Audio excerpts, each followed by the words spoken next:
What's up, superheroes? My name is Miles. Welcome to Miles and the Supermen, a podcast series for men and boys.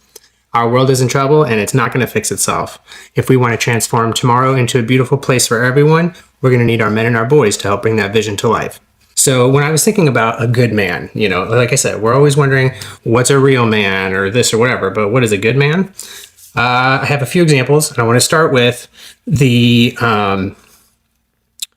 scene from Captain America, the First Avenger, where he's sitting there with Dr. Erskine the night before he's supposed to get his treatment thing. He gets his superpowers. And so Erskine sits down with him and he says, "Do you know why I chose you?" And Roger's like, "No, I don't know why." And Erskine says to him, he says, "We had so many big men. Maybe it was time we had a small man fighting in the war." He says, "A big man who's known strength all his life may lose respect for that strength, right? But a weak man who has had no strength all his life knows the value of strength, right?" And I think that ultimately, he says to him, "So I didn't choose you because you were a good soldier. I chose you because you were a good man." And I like that because I think that it doesn't have to be any more complicated than that. I think that, in that scene, they really lay out like what makes Captain America so powerful as a character has very little to do with his superpowers and has everything to do with his integrity, with his sense of honor.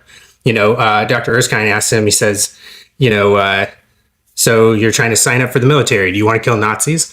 And I love what Steve says. He says, "I don't want to kill Nazis. I don't want to kill anyone. I just don't like bullies. I don't care where they're from."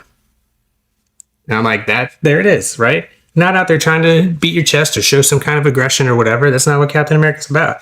He's just about preserving the peace and doing what he has to do, doing his part to create a peaceful and stable and happy, healthy environment.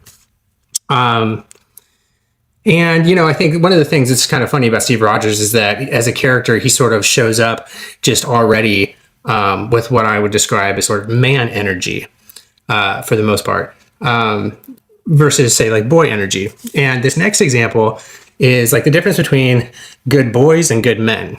And what's the mentality there? What's the difference? What makes the difference between a good boy or a good man, or a boy or a man at all?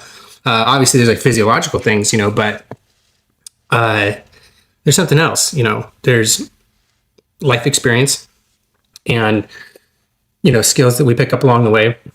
But there's also a different energy. I feel like boy energy has like one kind of vibe, and man energy has a very different kind of vibe.